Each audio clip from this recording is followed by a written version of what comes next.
Good morning to members of the press. Good morning, Barbadians in Barbados and those living abroad. Good morning to those who call Barbados their home. And good morning, obviously, to the supporters of the Democratic Labour Party. I want to thank you for joining us this morning for our press conference. Last night, you would have had a instant budget reply to the Prime Minister's statement.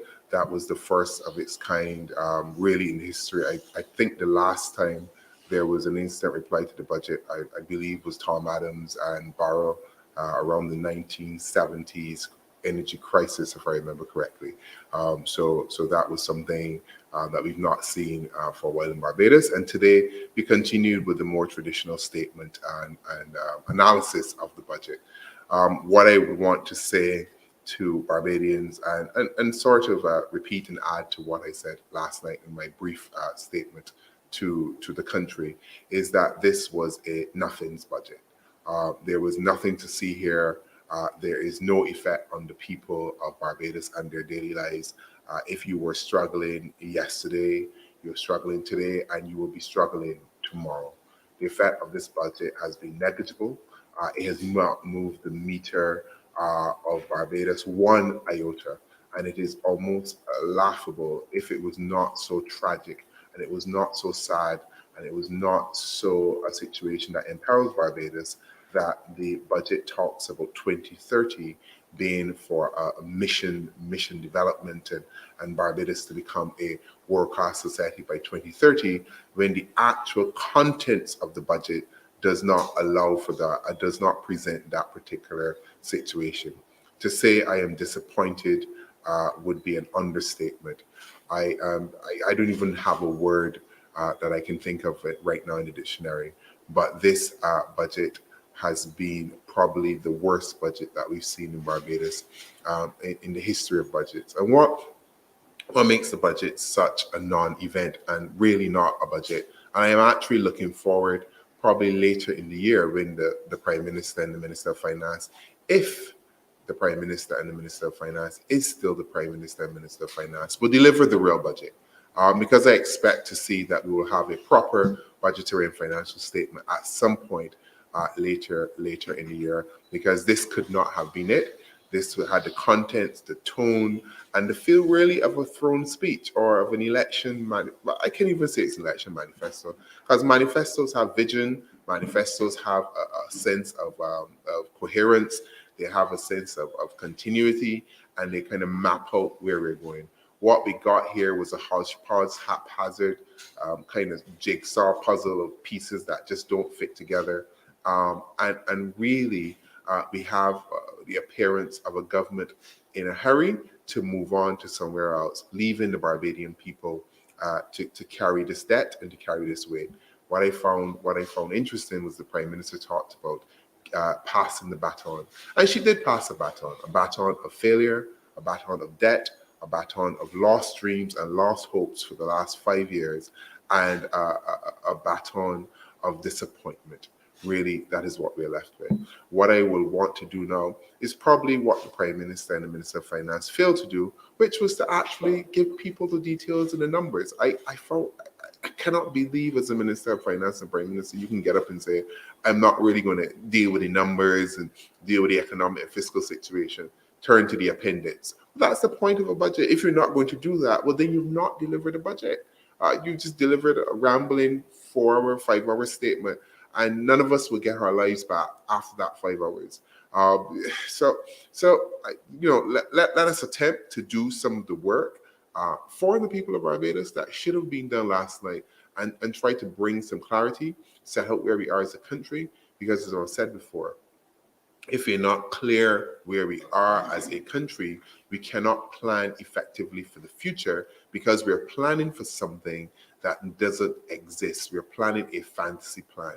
And I think that we have to start being more honest about our current situation, stop trying to pat ourselves on the back for wins that are not real, for victories that are not real, and say, look, this is where Barbados is. This is going to be tough, or this is going to be hard. This is what we need to do. Let's come together. Let's settle a proper national development plan, a proper plan that can take us to the future. Let's start with some real facts and real numbers. The last time Barbados has really seen any kind of serious economic growth was between the period of 61 and 72. And guess who was leading Barbados? Al Barrow. It tells you so much about the history and the development of this country that the last time that we've had serious developmental movement in this country, single prime minister, every single government, let's be realistic, let's be honest with each other, has really been living off the dream and dining out on the table of Al Barrow. That is just the reality. All the sectors that we've seen created were created then. If Al Barrow had to, return right now and look at Barbados, I'm sure he would be like, well, I built that. Oh, that's still there. That's still there. You're still doing that. Oh, you've added a few things, but that's still the basis of this country. And we have to move forward. We have to build on the vision, yes, but we have to start thinking about what does Barbados look in the next 50 to 100 years. These are the kind of big thinking things that we need to do. And the budget last night was high on words, low on details, low on substance, and does not present any strategic plan or vision for this country. So what I'm going to do now is walk you through a few of the details, the numbers, so we actually get a sense of where we are and some of the heavy lifting that we required. We'll ask a few questions in terms of what we can do, and then we'll set up a little bit of a way forward for the Barbadian people. And really, that's what a budget should do. So let's get into it. We know that we have had $4 billion of borrowing from this Barbados Labour Party government over the last 5 years, including nearly $1 billion that will be borrowed in this session. Yet in the budget, we heard nothing about debt, how we're going to deal with continuing borrowing, or how we're going to address the current situation where we have 252 million that has been unaccounted for in the budget, that the government has not set out how it's going to get that money. We know that the government moved certain statutory corporations off the books. These have included the Barbados Tourism Marketing Inc., the Sanitation Service Authority, and there's been a partial move of the QH off of the books of government to the tune of $215 million that is not in the consolidated fund. However, what we saw when the government moved them off the books, taxing us directly through things like the solid wage sewage tax, through things like the health levy. So we're being taxed directly for these things. What you should have expected to see was a fall in government expenditure. We did not, however, see a fall in government expenditure, and government basically moved the statutory corporations off the books with the view that they were going to reduce expenditure. However, continue to spend the expenditure and continue to borrow while still taxing us for the things that were moved off the books. So you have that double whammy. So what that indicates to us is that the underlying structure of government spending and expenditure and borrowing has not significantly changed under this government, despite all the bragging about the restructuring, which we know killed the bond market and imperiled the lives of pensioners and those who were told to do the right thing and invest in pensions. Talking about the bond market, Barbadians have not been taking up the government bonds and have not invested in them in any significant way. So let's have a little bit of the details and delve into that in a bit. The last time domestic investors really took the government bonds, guess when? 2017. They borrowed.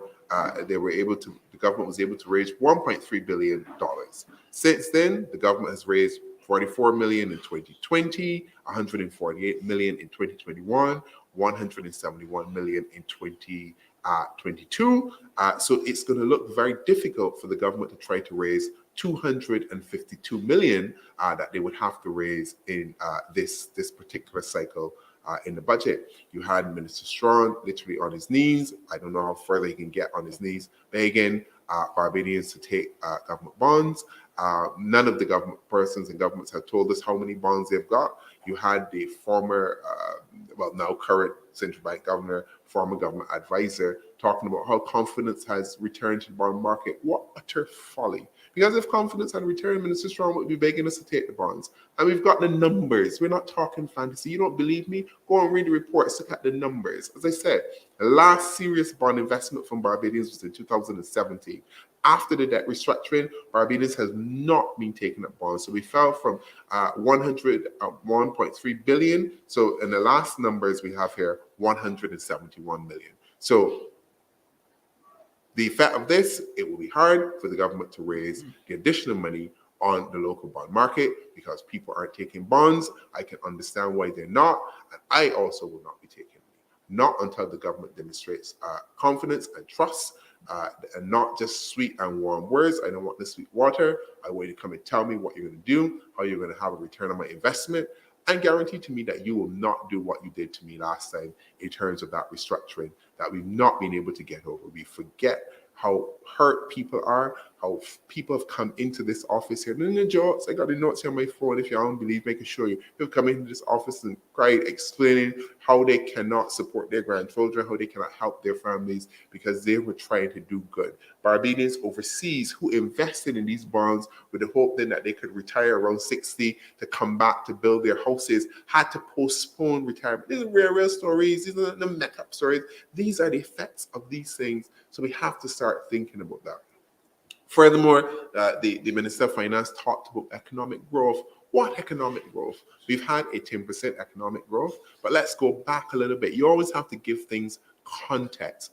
In 2019, we had 0.1% decline. 2021, we had a 1.4% growth. In 2022, we had 10. In 2023, we expect to grow by 4.3. When you do the maths, the Barbados economy will only be approximately 1.6% larger than when this government came to office. That's 2 terms in office, and the economy is only 1.6% larger. Therefore, we've had basically no economic growth. We've had no development. We've had no plans to push the economy. We've had no growth in all of the growth sectors. Now, add to that inflation. We've had inflation over the last 5 years. We've seen inflation recently at 7.8%.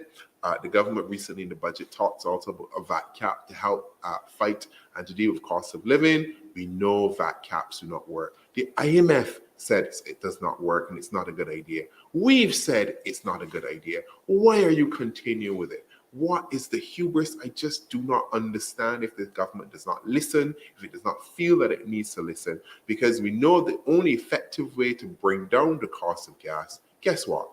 Taxes. You have to go into the structure and understand that gas is expensive because of the taxes. You have a fuel tax, you have an import tax. You know, sometimes we think is the markup. The markup is probably sometimes barely 25 cents.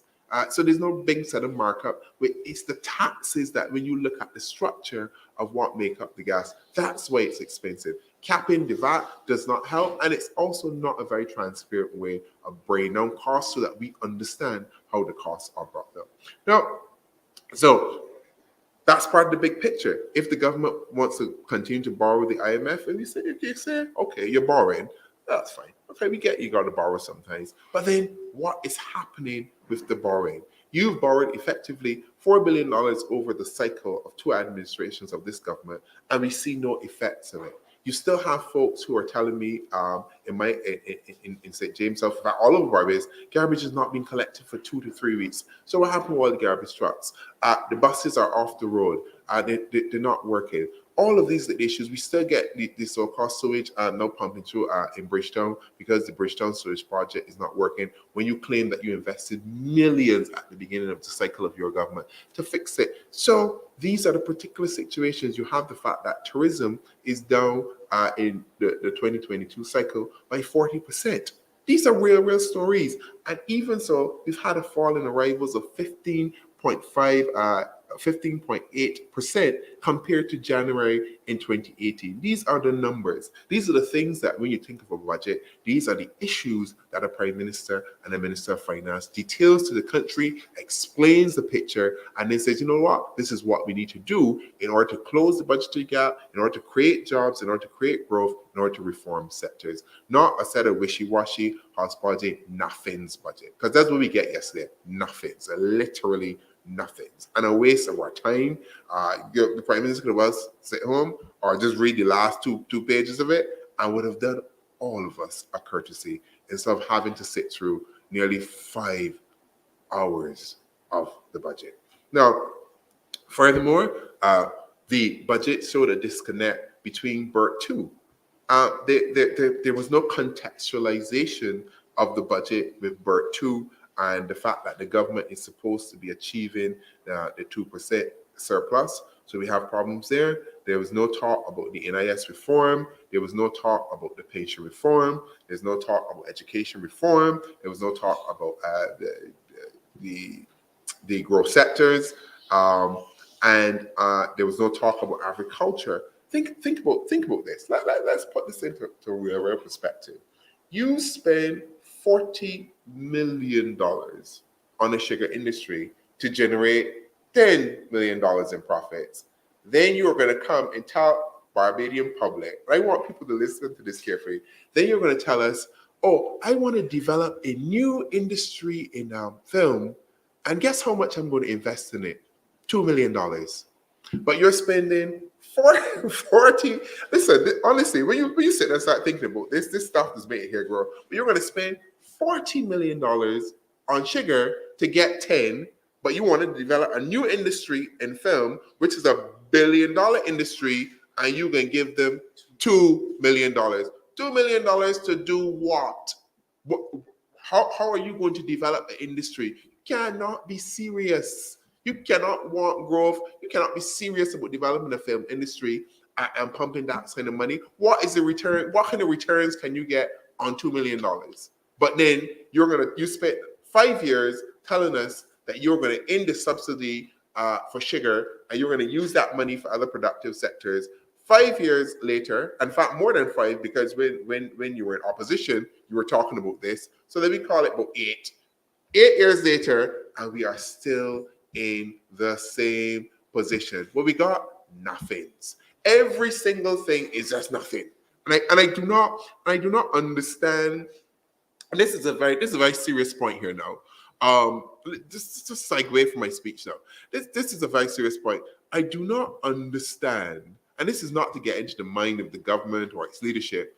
How do you live in this sense of glorious contradictions? How do you reconcile these things in your mind? Because I don't understand how you go to sleep at night and think that this is okay, and that you present these ideas and you go and sit down in Parliament and everybody's like, yeah, good job. And I'm like, well, this doesn't make sense.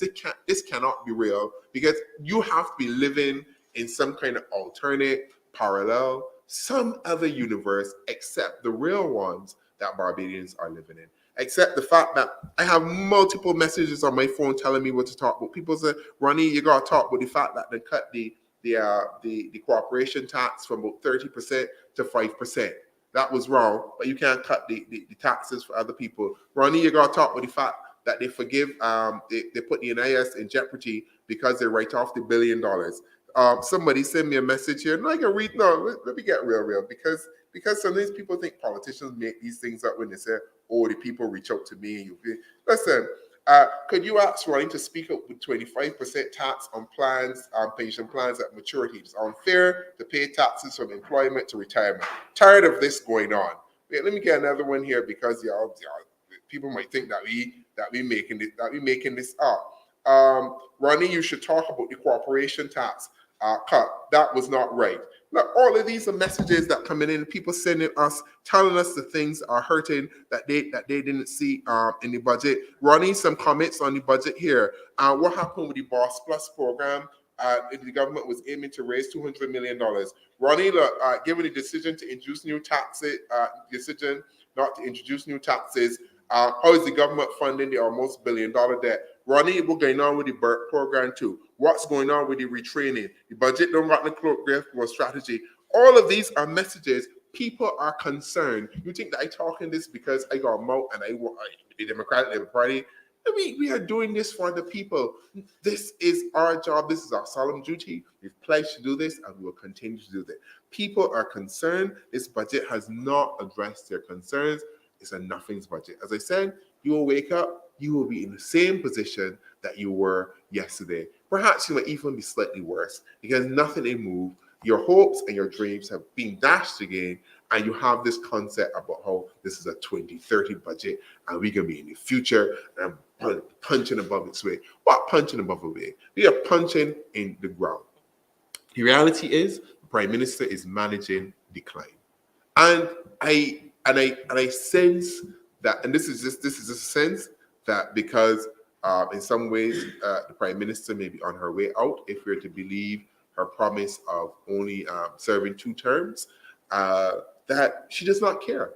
Because, and I don't mean that in a horrible way, but she just doesn't care, in the sense that this is not her problem, and that that's just the reality. This is our problem, and it surely will become all of our problem if we do not do something, and if we do not address the current situation that this country faces. So that was just to give you some ideas and try to break down some of the numbers that we saw in the budget and kind of put it in context.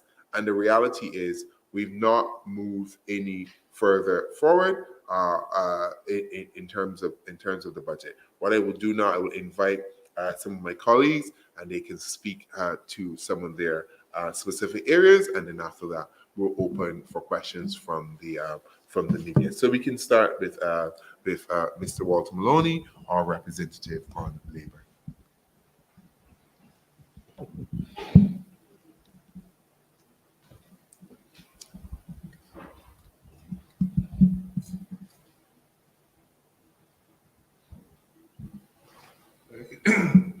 Good morning to the members of the press.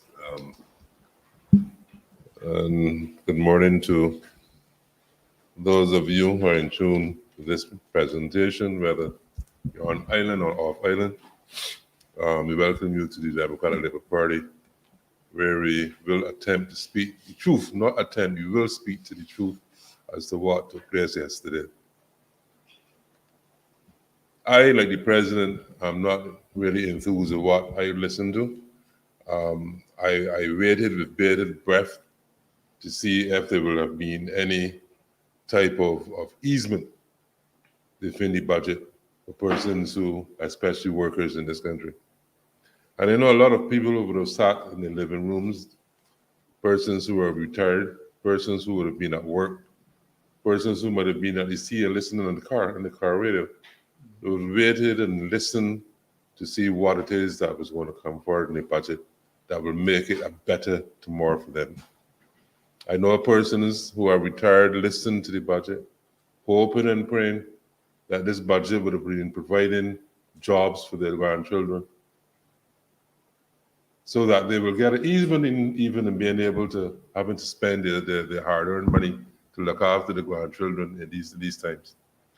Mothers and fathers who would listen to the budget, hoping that the children who would have graduated from the HAPP, BCC, and the UV will now be able to find proper employment. The budget did not provide that kind of hope.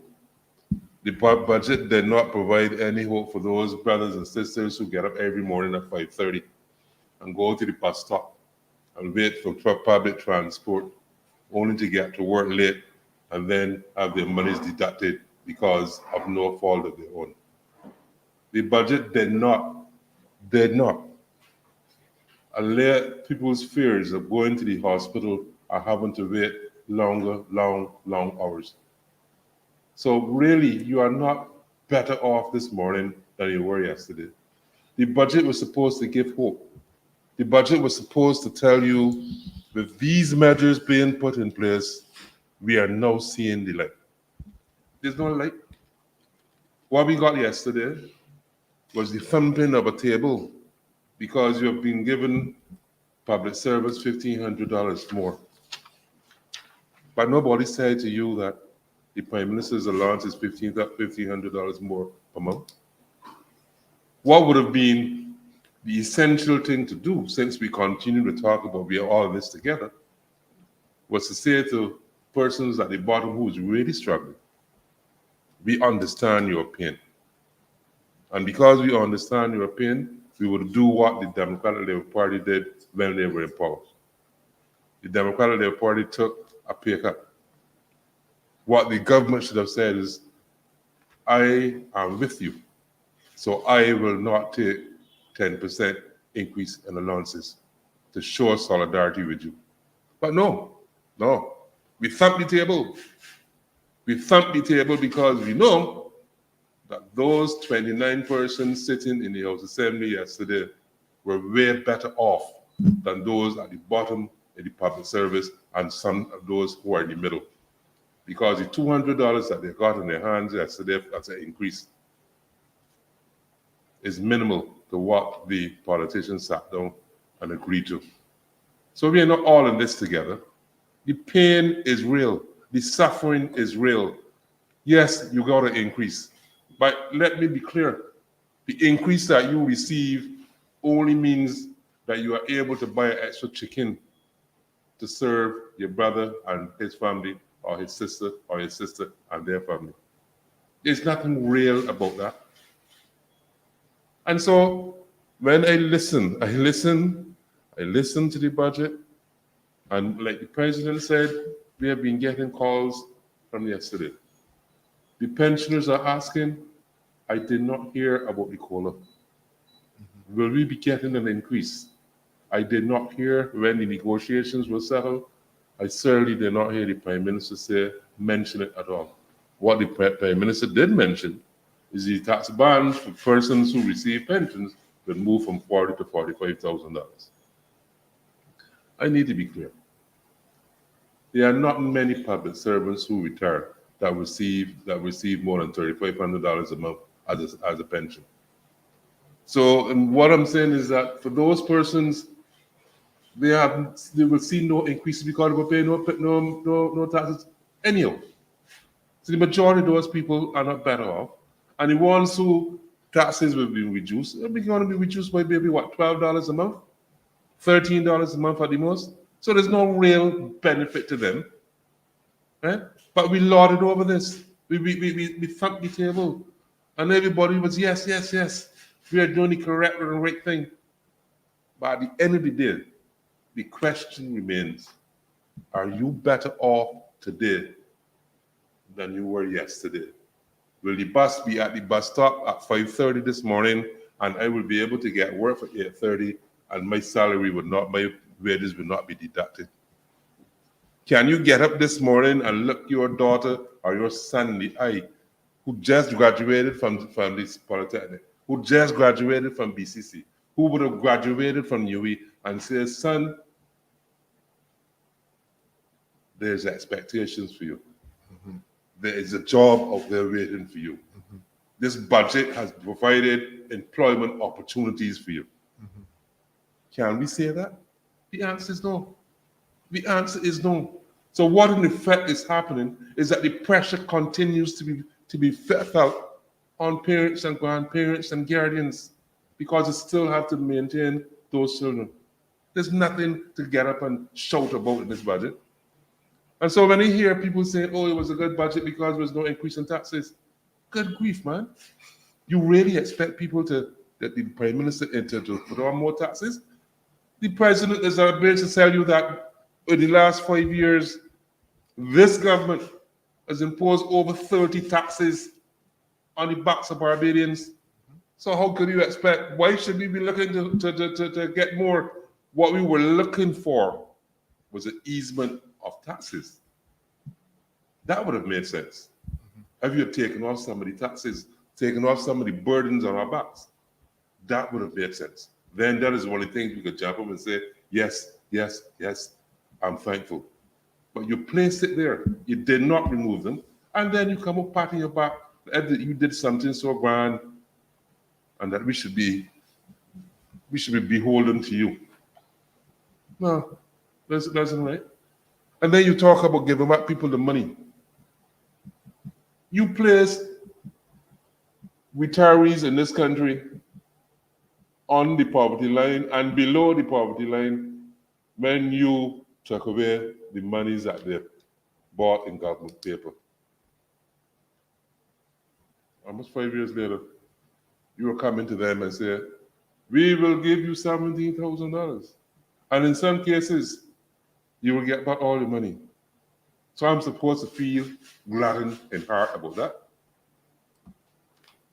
For 5 years, you placed those persons below the poverty line. For 5 years, you had people who could not live a life that they're accustomed to. They were under immense pressure. For 5 years, for 5 years. When you retire, most people when they're retired, they'll do a little bucket list. I want to do a little traveling to go and see the aunt in New York.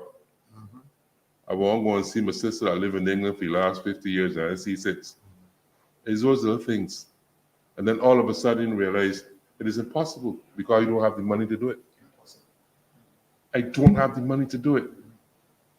What in effect was happening in this country? You had many persons, and I see them every day as a retiree. I used to meet people in the supermarket. You're retired in the supermarket. And persons are going through a list. Not in one time they'll go and say, well, pick up 2 chickens. And the fella look into medicine and checking the price. Because he has a budget. His budget has been whittled down. So he cannot afford to purchase at the level he was before. You took away those people's savings. And now you're gloating and saying, we are giving you back. And they're supposed to say, thank you, ma'am, thank you. It's not thank you. What you did was wrong. It was wrong and it was immoral. And people need to call out that. People need to call out that. The president talking about the removal of the VAT. You know what? That's one of the biggest criminal things that have ever happened in this country. You allow people to take out your money and then don't pay it into the government and then you write it off. Every Bajan should have carried the receipts to whoever they bought stuff from and said, look, give me back my money. Give me back my money because this is my money. The agreement was that once I pay VAT, the VAT goes to government. Once it is not turned over to government, then my money should be returned. This isn't anything that we should be jumping up and praising anybody for. It is about time to start to call out these people. Too many wrongs has been inflicted on this society, and we need to be able to stand up and say enough is enough. So the question remains, after yesterday, any worker can come and look me in their face and tell me, Walter, I am better off. I'm in a better place than I was. Today's what? Wednesday? Than I was on Tuesday.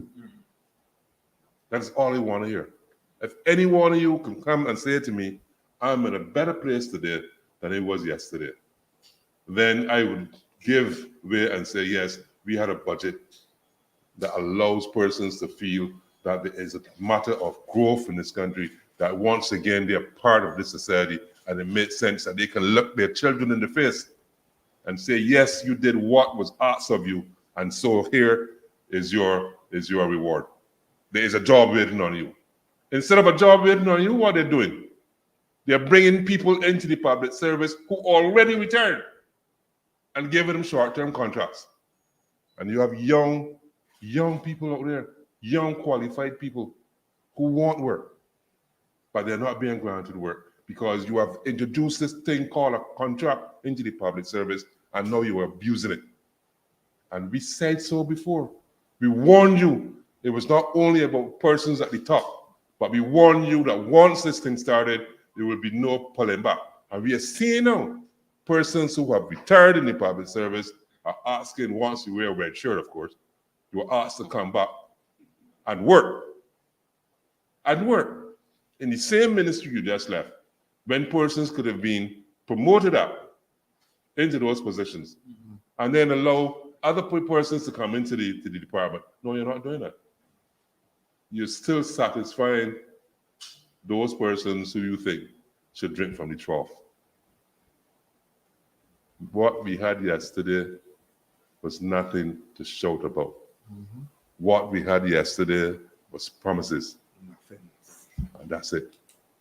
Because like I said, and I will end here, if you can show me one worker in this country who is better off today than they were yesterday, then I will hold my hand up and say that budget was a good budget.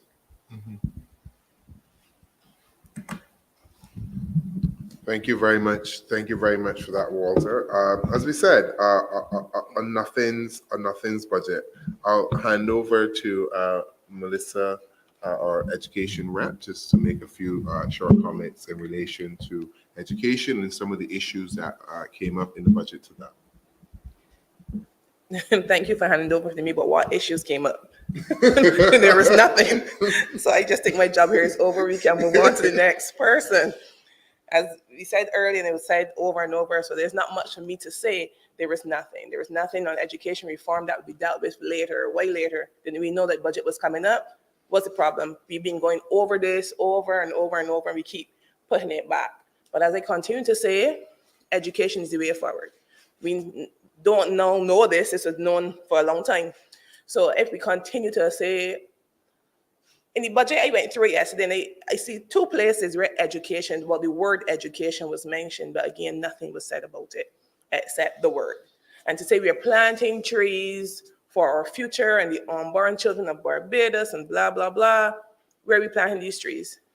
We have the trees that are existing already, but if we don't water them, if we don't prune them, if we don't fix them, then we will not have them. Why are we planting something new? And we are saying that we are planning it, but again, nothing is happening. As usual, we have a silent minister. As usual, our plants are falling apart. I was told that this is 2 days that Leighton Griffith School, some children did not have any classes continuously. So there are a number of problems that continue in our education system. We're still not hearing anything about Lawrence Tigay. We're still not hearing anything about Frederick Smith, Parkinson, and the issues continue. And yet, so we have a budget that says nothing about education. How are we moving our education system forward? What money is being placed into education? Yes, we know that education is not something that brings revenue, but it is an investment into our lives and our future. Without it, there's no way forward. And to me, that's about it. So we need to hear about these things. I'm going to wait for the next 2 weeks to hear what is coming forward about the education reform as promised, yet again, so we can have further discussion on the education business. Thank you. Thank you. Just pass over to our health rep.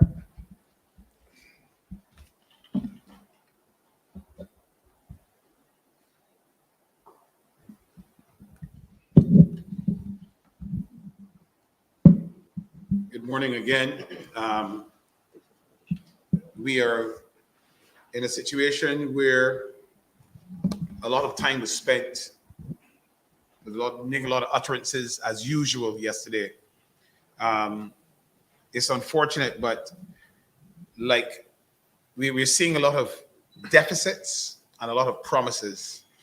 And unfortunately, I think the people of Barbados over the last 5 years they began to hear a lot of promises. And when they stop and look back, they're realizing that a lot of those promises have not been fulfilled. Barbados is looking for leaders that don't only say, I am going to do, but they want to hear leaders that said, I did. And unfortunately, a lot of things are not being done that are being promised. We are getting a lot of promises, but we're not getting a lot of execution. And I think the people of Barbados are getting a little tired, and they're beginning to mistrust a lot of what is being said out of the lips of the Prime Minister and her ministers. A lot of the promises are not bearing fruit. We're not seeing jobs. We're not seeing the improvement of Barbadian lives. And this is the common theme coming out of what we saw yesterday. Lots of promises. Yesterday, we saw a situation where they said there were no more taxes. But the question is still out there. How are these projects going to be covered? So is it a case where there is a tax delay? Don't get too excited too early. You already had 30 taxes. And for the sake of the camera, no taxes were announced yesterday. But the question is, are there taxes coming to Barbadians again? I want Barbados to be very astute, to be very aware, and to be looking for it, because I'm telling you, they are coming. And it wasn't announced yesterday, but that was all about strategy.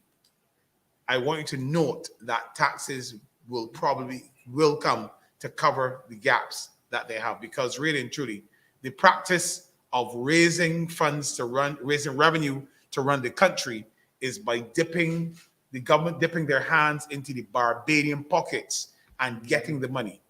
The government is dipping their hands into Barbadian pockets, and they did it 30 times to get the revenue needed to run the country. And unfortunately, They are not looking at taxing where the taxes are supposed to come from, which are the people that are earning all of the money that they're giving them. They're not looking at building out new industries. And the industries that they're saying that they're starting, they're all crashing and burning because it seems that the issue of implementation deficit is very real to this government.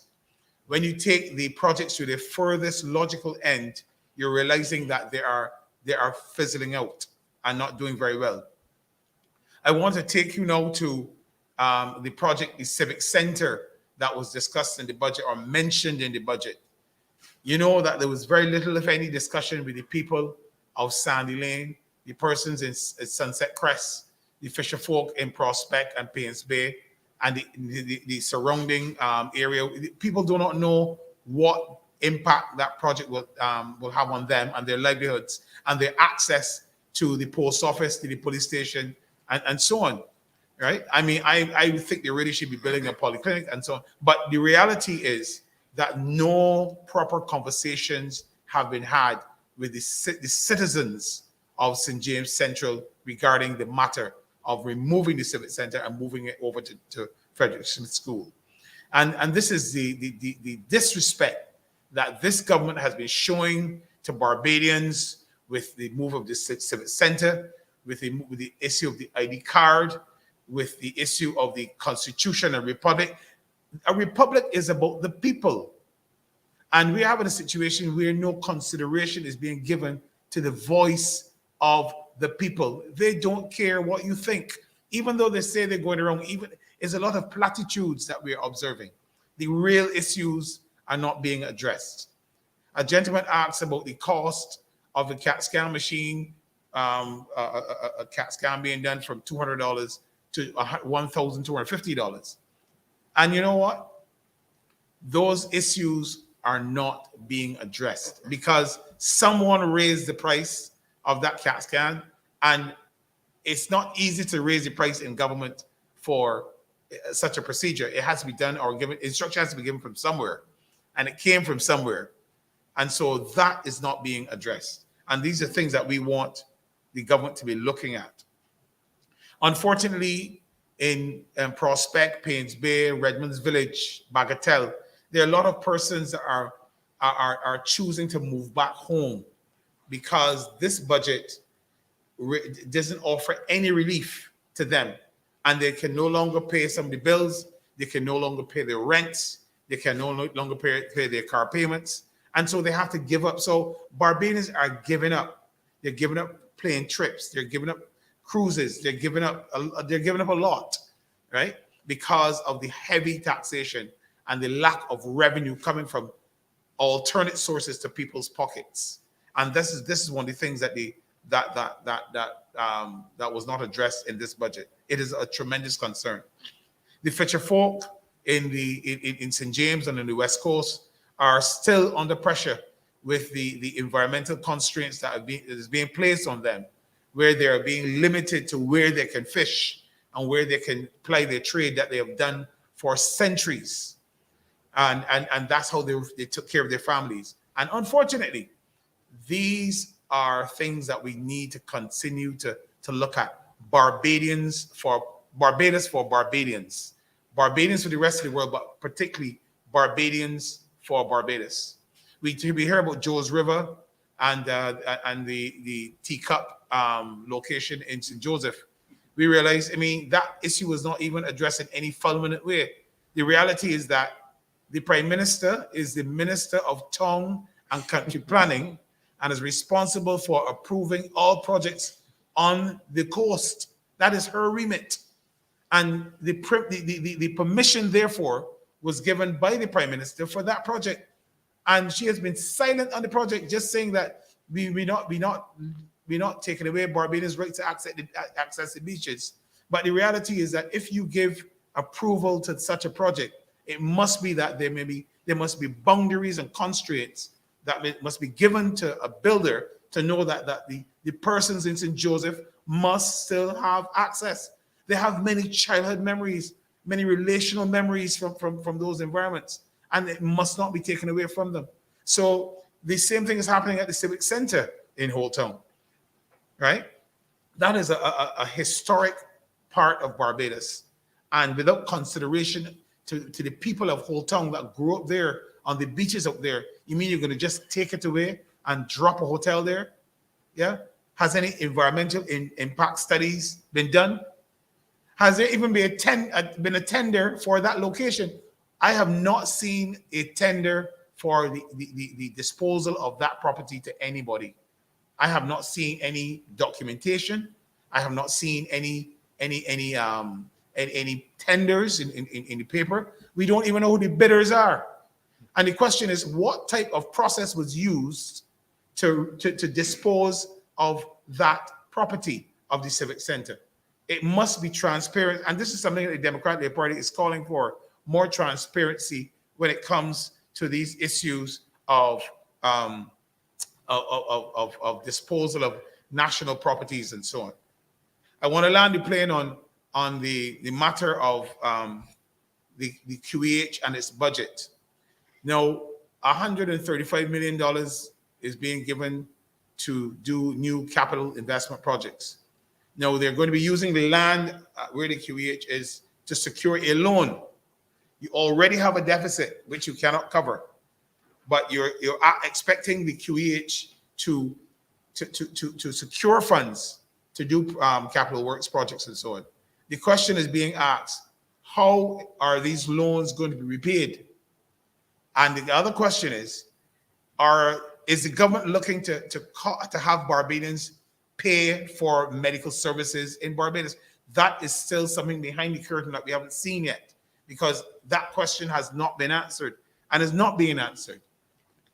When is the government going to assign adequate amount of money to correct the issues related to health in Barbados? We still have not had from this budget how we are going to finance the polyclinics in such a way that they become functional and decompress the QEH and allow Barbadians to get better primary health care. It has not been addressed. If you look at the quantum of funds given to the budget, assigned in the budget to the QEH, it is not enough to do what is required for now and a couple of years down the road. So we are still very, very reticent. We are very disturbed.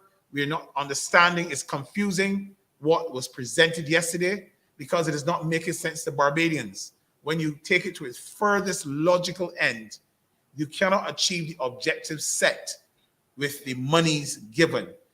And as the president correctly said, you cannot give $2 million to a new entity, a new project.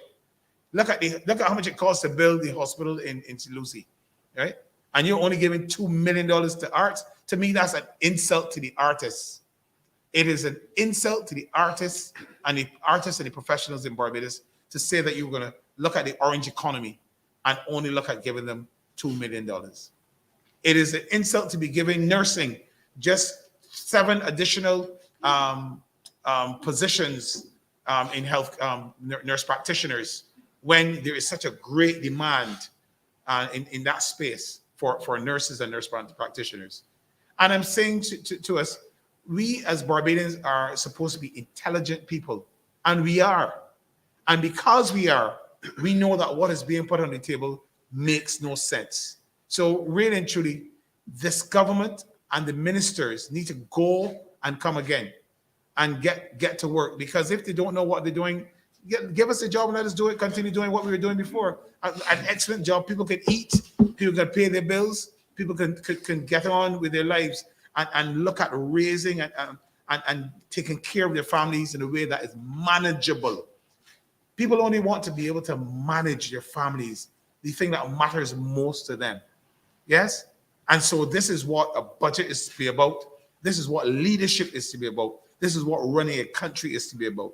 And we are very disappointed right now. And Barbadians have quickly lost trust in this government because of the promises they made about the Hyatt Ziva, because of the promises they made about production and development and building and so on. Nothing has happened. All of the money is being borrowed, and we do not see where it is going. All of the other Caribbean countries, Grenada, St. Lucia, Antigua, are booming in tourism. are going through the roof. They're doing very extremely well. And we are suffering. So COVID cannot be used as an excuse anymore. And this is this is our thoughts on the budget. The lack of transparency continues to be an issue. The lack of trust continues to be an issue. And this is a concern to us and the people of Barbados. Thank you very much. Thank you, Paul. We'll just have a few words, comments from Rashid Belgriff, our representative on youth and culture. Pleasant good morning to you all. Those here, those listening online. I think the Prime Minister missed a great opportunity to announce the next VAT holiday, but it's something to be considered going forward. But what I would say is that, the English language is very funny in that it was stated that there will be no new taxes, but it was never said that there will be any new levies. So you must be considerate of the language used and what was promised. Now, in relation to youth, the budget didn't speak much about what they intend to do for the youth in Barbados going forward. Now, they made mention of one or two plans that they want to implement. They spoke about the community life coaching program. Now, basically, a budget is basically prioritizing where you will set aside money to allocate. And if you want to set up a new program like that, I would have considered the fact that there are already existing institutions like the welfare department, you have the family planning unit, you have the youth liaison scheme. I am very sure, very sure that those institutions would like some additional resources to work, and they are functioning but barely. Now, if you're budgeting, I would assume that someone would be bright enough in the room to say, well, instead of creating a whole new program, a program where you have to hire people and supplement with money, you could transfer or add those resources and that money to existing institutions to make them work better. So for me and for the youth, it is not something that we could dwell on. It's not something that we could celebrate. It is something that we could just hold our heads in shame and say, well, basically, the men look out for we. They didn't look out for us going forward, and how will we try to cope in this new environment where they said there's no new taxes, but there already been 30 taxes implemented on the backs of Barbadians. And going forward is always the youth, because we operate in a situation where the taxes are implemented, and it's not like the government will cut the next day and remove the tax. These taxes go forward for months and years to come. So we are always, we are not the beneficiaries. We are always the subjects of taking the lashes of these taxes on our backs. Now, in addition to the community life coaching program, they also mentioned about training training youth in cybersecurity for 4 months. Now, again, when you're budgeting, you like to be rational. Persons go to university to study computer science for at least 3 years for undergraduate. Then they go and do a master's and a doctor's just to understand how computers and computer science works. Now, you're saying you can train people for 4 months to combat hackers and 4 months just to combat persons who are experts in trying to breach your cybersecurity. It is not realistic. I don't know who is in the room when that idea came up, but it's something that is unrealistic. How are you going to train young people in 4 months to provide security for some of the most sophisticated software that people can create? And also, in addition to software training for 1,000 young people, 1,000 young people. How many people leave school every year? More than 1,000? More than 1,000? So I'm just saying that the planning, or the strategic planning, I should say, is in it. It's not there in the budget to see, and it's not there for any future prospects for us to know about. Nothing is there. And my presentation here is very limited because the youth in the whole 5-hour budget and many pages of the budgetary proposals, we merited only 2 or 3 paragraphs. So that that is a succinct way to reflect how they think about the youth in Barbados. and I think it is something that needs to be changed. And I would say so both facedly to my president. Hopefully, once things change in the future, that is something that I would help my president on, because the youth are to be respected and to be considered in any strategic planning that goes on in the country. Thank you, Mr. Speaker, sir. But in closing, all I would like to say is that in relation to these minuscule programs, I think the money should be allocated to existing programs and existing institutions for them to work a little better. Sometimes it is good to have a program that is an institution that is not functioning properly, than to not have an institution at all. So basically, the funds should be added to those existing institutions to buff up their resources and personnel, and I'm sure they will become efficient and work properly. But thank you to the panel. Thank you, Mr. President, and thank you all for having me.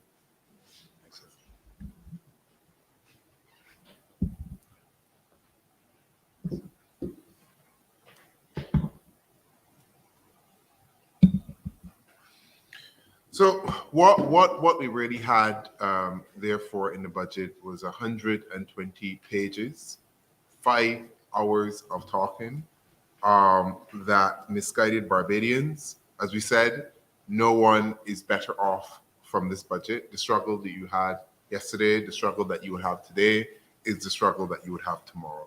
This budget was pretty much a nothings budget.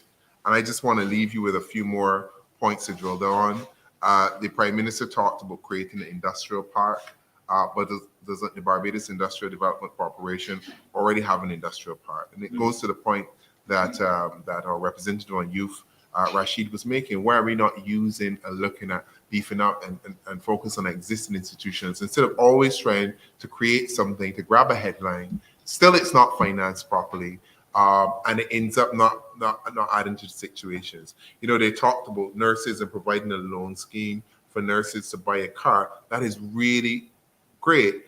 But does that help with the issues at QUH where you probably have to wait 5 days, and we've had situations where people die? That's where we are. How does that help? Furthermore, if you are a nurse and you're working at the current salaries with repayments of say $600 to $700, how can you still afford the loan? So when we think about the budget, you have to unpack it. You have to look at the measures in their totality and their context to make sense. You have a green economy. You're going to capitalize a bank with $100 million, but it's going to issue a loan of $500 million. It's not, again, as I said, I just do not understand how this government and the ministers, the contradictions, to be able to lay down and sleep. I don't understand how these things just don't make sense. So really, we've had a budget that has not supported the new industries. There was no report on the growth of the cannabis industry that was so touted and heralded. We've heard before that we're going to have sports tourism. We've heard about medical tourism. We've heard all sorts of things. And again, we had a rehash of policies that sounded so much like a throne speech and not a budget. So ladies and gentlemen of the media are now open for some questions.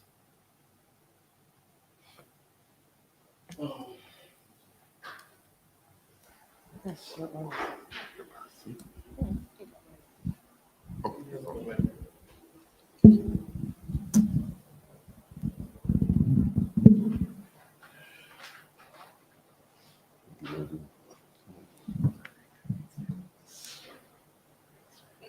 hi, good morning. Morning. Just a couple of months of information. Just a few quick questions. Firstly, mention was made of the repayment of the Series D bonds. Mm-hmm. Obviously, as former NPW President Mr. Mulroney pointed out, this was money that was owed due to the debt restructuring 5 years ago. However, the issue of restoring confidence.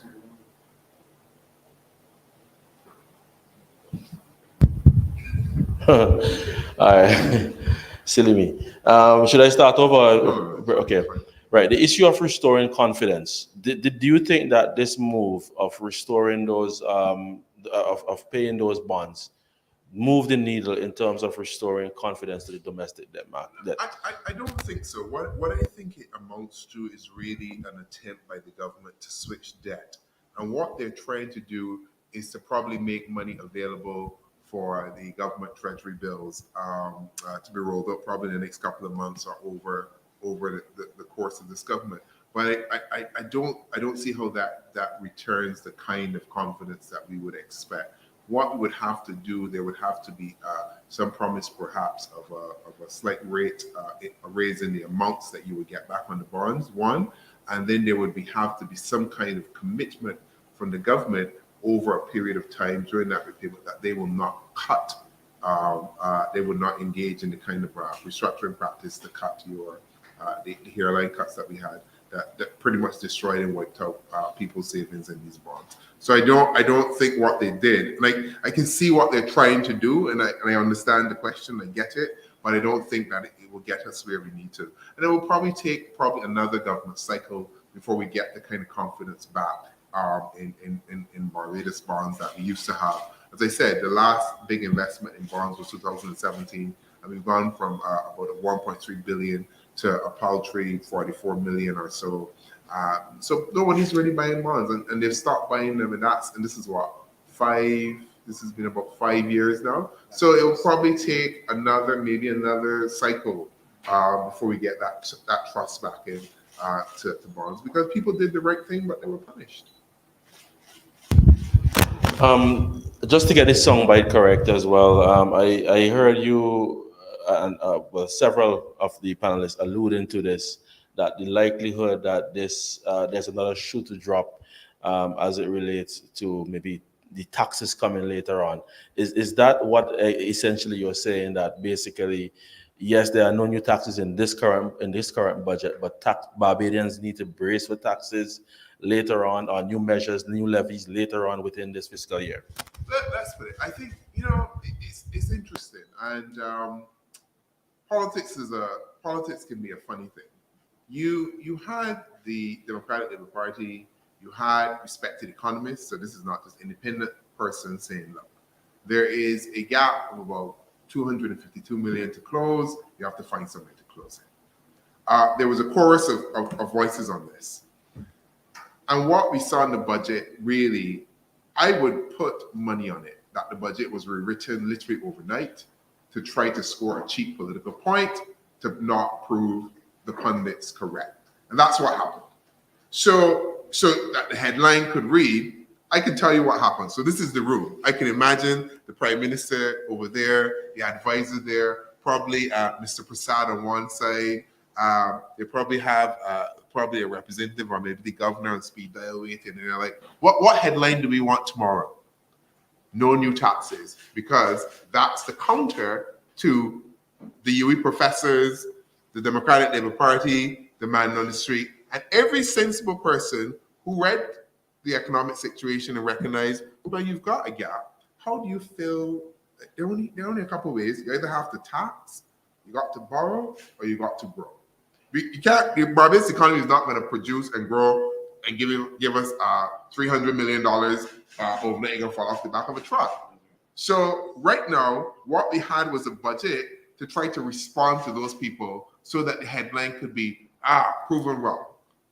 And we're in the same holding pattern. So I would expect there has to be some kind of actual real budget, and actually some kind of measures that will come down the line, unless something turns up between now and the end of the year. I don't know, but maybe the government will borrow all these trips that the Prime Minister is taking.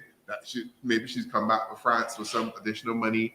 I don't know. So there has to be some way to get that money. And we know if you run in your house, any house person running their own budget, we know that the only way you get the money is get it from working, earning, or you get it because you're going to borrow some money for your friend, for your bank. And those are the only ways to get it. Well, legally, that is. So there has to be some other measures of some kind later down the road. And as my friend here said, language is a funny thing. It doesn't got to be called tax. It could be levies. It because there has to be some way of raising this money. And if you already put on 30 taxes and you have not sought to reduce any of them, you're just continuing the burden on Barbadians. And the reality is, let me put this, the government had room that it could reduce taxes. You know that. Think about this. The solid waste, the garbage tax outperformed. It overperformed. And you know how we know it overperformed? Because who they lend money to? They lend money to Water Authority. So if you got money to lend money, that's telling me that you're making more money than you actually need. So why wasn't some of that relief passed on to the Barbadian consumer? Yeah. None was passed on. So we know that there were opportunities, rather, even to small. That's the same is that is something that could be passed on. Rather than therefore sitting down thinking creatively about what to do, I am sure they were in the room thinking how they gonna get at the Democratic Labour Party, how they gonna make a headline. But that's hurting Barbadians. That hurting all of we. You worry about how you gonna get at the Democratic Labour Party? That's not your worry. Your worry should be how am I going to make lives better for Barbadians? Rather than getting in a room trying to cook up a headline, because that's essentially what you've done, cooked up a headline that you want no new taxes, says the government. But really? The 30 already still on. There's no reduction in the ones that you could provide some little wiggle room for. And you merrily going along your way, singing to a happy tune, probably looking to get on a flight to some other conference that you're going to, none of which is actually manifesting benefits in Barbados, to Barbadians. You know, I told somebody the other day, think about this. People, and it shows about leadership and people is people. You had folks and you had leaders in Barbados where their international behavior and their international presence created benefits for Barbados, direct benefits. So we always hear this story about Barrow and Trudeau Senior and that relationship creating pretty much the situation, that the special relationship we had with Canada in terms of tax and helping to build the offshore industry. You got the Prime Minister supposed to be this rock star with all these relationships. What do we see manifested for Barbados? How is any of this benefiting Barbadians? Benefits the Prime Minister, benefits their entourage. How it benefiting we? All the other leaders of this country use their relationships and use that office, the leverage that the office of the Prime Minister can provide to make sure that they will bring these people, they bring those relationships and they manifest in some way to help Barbadians. Whether it's to build that school, whether it's to create that new industry. What we getting? Nothing. Nothings. Nothings. That is what we've had in this budget. Final question from me. I'll direct this one to the spokesperson on health, Mr. Gibson. Part of the measures was the attempt to recoup funds owed to both the QEH and the Barbados Water Authority. But I guess for the purposes of this press conference, we would stick with the QEH at this point. That reduction of 25% for persons paying their bill. Is that sentiment that you can? Is that a notion that you can get behind in terms of bolstering the hospital and getting it the infrastructure that it needs should it recoup those funds? Do you think it's going to be successful? Well, what I would say is this is a practice that is done not only in the government sector, but in private sector, where you offer an amnesty or a reduction in terms of what you pay back to encourage persons to pay. We even do it with our land tax and so on. Oh, sorry. Sorry. Yeah. No, it's okay. Okay, right. We even do it with our land taxes, etc. And so the initiative to have give persons a 25% discount so that it would encourage persons to pay those large outstanding balances is a good initiative. There's nothing wrong with that. Yeah. And so I don't really have an issue with the attempt to collect. There's nothing wrong with that. I realize that the way how people are, the lack of funds or access to funds that people have now. I mean, that should have been done a long time ago, but the people really have very little money now. If they had money before, they really have very little now. So I'm hoping that it is successful. I'm always for Barbados and collections. I'm always optimistic that persons will respond to such an initiative. But to be honest with you, happening at this time, I just hope it helps. I just hope it helps. That's all I would say to that question. I am not skeptical. I just am aware of the conditions that we are in right now, which is persons are sucking salt, and so what they would have had that those extra savings, that little berry they had put away, that money under the bed that they had put away that could have paid that bill, they don't have it right now, and so I hope it yields success, but I don't know how successful it will be. Yes. And that's especially lower to middle class Barbadians right now have been wiped out in terms of their savings and what they have available. So they really have to go to the richer to access those funds. What I would want to add to that is that we have to question how much was collected in the health levy. And we still don't know how much was going to the QEH because of the off-book account approach of this. We also have to question the pandemic levy, and is it still going? Because I thought it was going to be temporary. Yeah. And that, if it was going to be temporary, that is one of the areas of tax relief that we could have had. So I've just sat here. We just analyzed that and find two areas that if the pandemic levy was supposed to be temporary, that should have come off. I want to speak very briefly to the issue of Joes River, Sixmans, and these developments in Barbados. And I want to say very bluntly and very candidly, it is one thing, and we can protest the developers, but let us always be mindful of who approves these developments.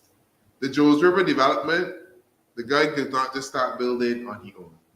It had to be approved through town and country planning. Town and country planning, the person responsible for that is the Prime Minister. In some ways, if the protesters wanted to protest, they should have gone to Bay Street or Illawarra Court, because that is the person that has the power to deal with these kinds of measures. So it is almost tragically comic. You have an AG saying that ain't got nothing to do with he, although he's elected to be the representative of the people of St. Joseph. You have the Prime Minister not making the appropriate representations on the issue, though the approval had to come through her in the first place. And what this points to, we have to get serious about development in this country, recognize that Barbados is a small space. We have to start questioning who owns this country, how do we want the land to be owned? Do we want to create the idea of freehold and leasehold? And it's fine if you are non-Barbadian, you're fine. Or non-CARICOM, you're fine, you can come, you can buy land, but you cannot buy it on freehold. You can lease this, but essentially, this is not yours to own. We know that happens in other Caribbean countries. It's not affected their investment, and we can do it too. It is time that we start to recognize that this is our country. It has to be developed in a way that is meaningful for us. We have to be at the core of what Barbados' development is about, and that is important. I also want to touch on the matter of the FTC and the rate increase. And again, there's so much disappointment in this budget. I don't know where it comes from. We had the Prime Minister saying, yes, the Minister of Finance, that this tiresome cat and mouse game between Light and Power and the FTC. I am I don't even have words, because that is the job of the FTC. It is there to regulate. It is not a tiresome game. The job of the FTC is to protect consumers from harm from a particular industry that may be trying to harm us. In this case, we have the Light and Power who's asking for a rate increase that may not, and in fact, is objectionable.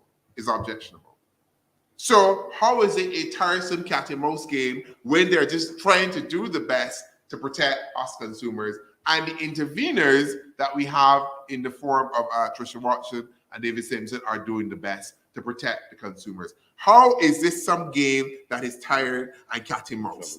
That is the format. That is the setup. That you know what that's called? Regulation and governance.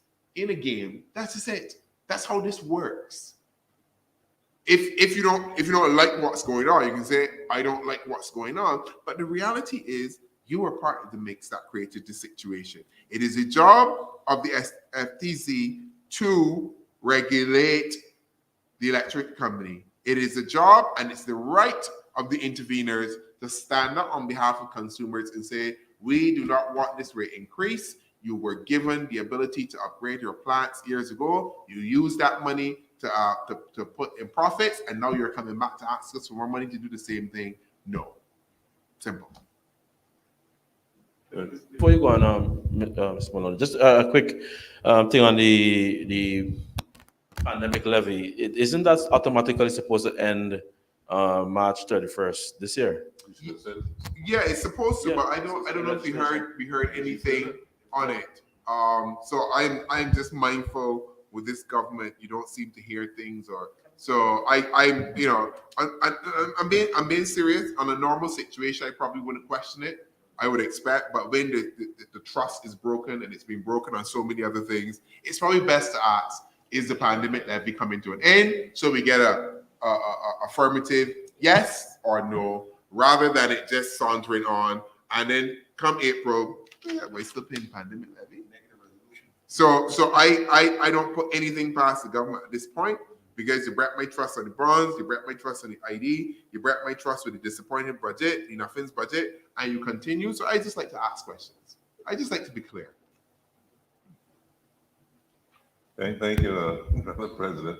I just want to mention something here, because yesterday in the budget, a lot of time was spent on this whole notion of giving persons who are going off on the 31st of March this $1,500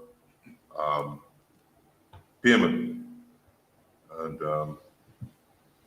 like I said before, there was a lot of thumping in the gallery and on the government side as to this $1,500, and we would have done something very great. Couple months ago, we had a press conference here, and I said that what is the difference between a contract for a white collar worker and a contract for a blue collar worker? And I don't think people understand what I'm saying, but it is here now. The white collar worker, given a contract, is expected to get a gratuity at the end of every year. Those 3,000 people that were employed were granted contracts, and they're not treated the same way. So yesterday in the budget, it was amazing to hear the Prime Minister speak about decent work. Decent work. The right to have a living wage, the right to be able to get benefits. That's decent work. But do you know that these 3,000 people were not employed under any decent work program? These 3,000 people were employed under a precarious work program. And a precarious work program is a program that this government should never be trying to get involved in. We go to the ILO every year and we agree that decent work is the way that we are going to go. We have a Minister of Labor who's supposed to be advising the government. When this thing started, he should have said to the Prime Minister, Madam Prime Minister, we have decided in this country that decent work is the way to go, not precarious work. Because what precarious work does is that you do not get any benefits from the state. And we saw it. Persons got ill, they could not go to national insurance and get unemployment. They couldn't get sick leave because the contracts were not written that way. So we allowed these 3,000 people to work on the precarious work program. But you know what's really ironic? The FDs were treated just like you white collar worker, given a proper contract. the government of the day will not be paying them $1,500. They'll be paying them more. Because some of them would have worked 2 and 3 years. Some of them would have worked 2 and 3 years, and then tell you what, they'll be entitled to, they can get the severance, they will be able to get the unemployment, and in some cases, also be able to get the gratuitous payment as well, if the contracts are written properly. So they tell those persons that they get $1,500, when in fact, if the government had done the correct thing, they would have been entitled to more than $1,500 on the 31st of March. So once again, all we're seeing is this whole glorifying of an issue that really should have been done properly. And we are seeing this thing manifest all the time. People are saying, oh yes, we giving back the pensioners the money. But you gave me back my money because you took it from me and you never took it from me in the first place. You made me a pauper for 5 years, and then you said you gave back my money, and even gave back my money with an increased interest rate because you took it from me, right? But you're not saying that. But we're supposed to be saying yes. Thank you, Madam Prime Minister. The person's going home is supposed to say thank you, Madam Prime Minister, because you gave me $1,500. When in effect, like I said, that the contract was written properly, the same way that the white collar worker contract was written, that we get him more than $1,500. That is the fact. And let them come out and say that the Democratic Party set up lights on them. That is a fact. And then, you know, one of the things that really worried me yesterday, you know, I listened, I'm being very honest, right? It is extremely difficult for me to endure some person speaking for 5 hours with platitudes and flowery language and not really hitting home on the issues that really affect us, right? So it was very difficult for me. But when I hear, persons in the SOEs, if there is any displacement, they will be absolved. And then I hear, well, you know, we're building a new geriatric hospital for $104 million. So basically you're telling me there are people in the SOEs who are qualified people. They've got accountants, they've got economists, they've got technical people. Are you saying that the jobs that would be available to them would be on a construction site? Why are they different? They will be working on the building of a geriatric hospital, mixing concrete and putting up blocks. What is going to happen to these people? You know what I'm saying? That is the reality. So when we talk about that inherent fear among workers in Barbados, it is not only the public service that we are concerned about, you know. Because some people don't realize there's a knock-on effect of this. It is persons who are working in the private sector as well. The private sector is not geared as it is set now to absorb no large amounts of people who will be displaced in public service. So that is the issues that we're facing then. So this is, like I said before, this whole idea of praising the Empress, when in fact persons are hurting, people are suffering. But we out there, it was a great budget. I heard the president of the public sector union say it was a great budget. It was a great budget because they were able to get 18 more places for nurses. Well, what kind of madness is this? No increases in taxes. But you didn't think to ask, like a reduction in taxes, right?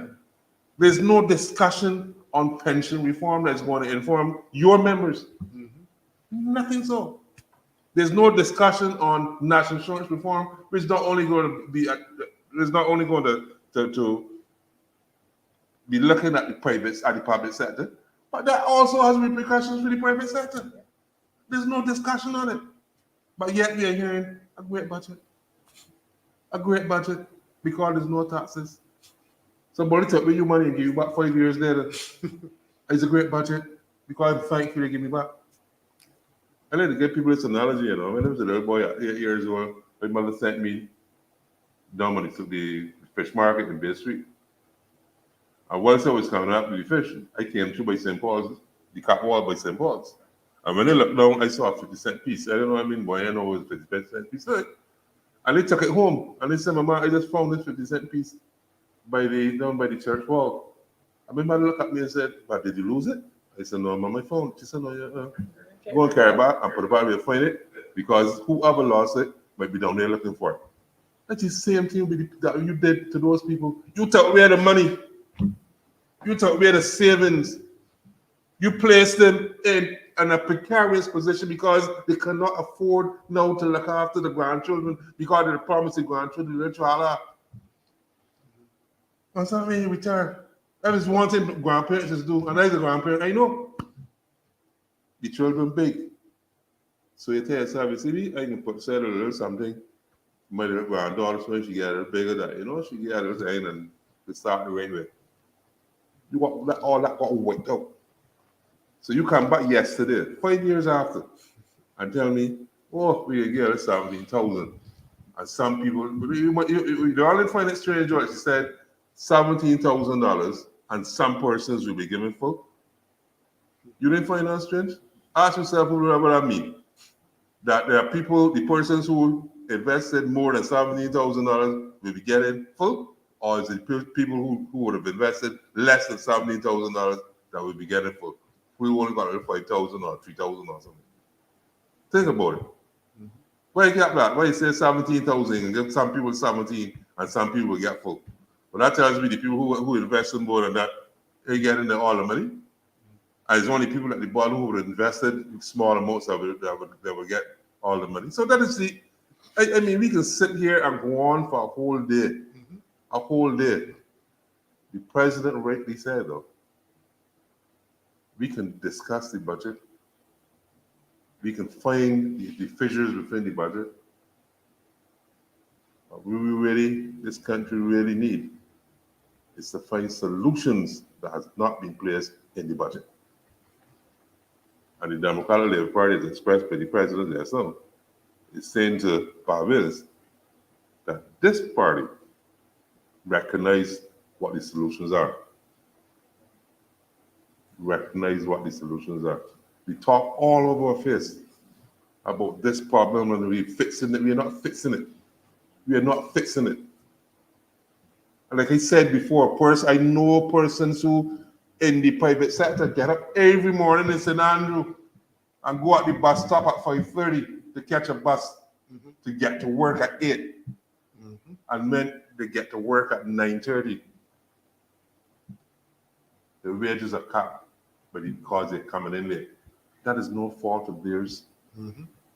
So the problem, I then keep asking, when you woke up this morning after listening to the budget, can you really say to yourself, I am better off? Can you look at your daughter lying on the bed because she just graduated from KFL and she can't get to nowhere besides go to the beach or outside to ease your frustration? Can you go in the bedroom when you pull the door and say, well, son, daughter, you're looking good? You can't say that. You cannot say it. So you're not better off. No better off. I have one question here from VOB, and it was to say elaborate on the concerns of government's plans to invest in new productive sectors, film and fashion, and what overall role do you see these playing in promoting economic growth for the country? I think that's a fair and a good question. I think fashion and film can play a very important role. We know that there are billion-dollar industries, both of them, and if we can get a share and a slice of that, that would rebound to Barbados. The problem is, if you're investing $2 million, what kind of returns do you expect for a film industry? When you've already spent $40 million on the sugar industry, subsidizing that's failing, to only bring in 10. So that would be the concerns and the short answer for that. I just want to wrap up because there are no more questions from the press.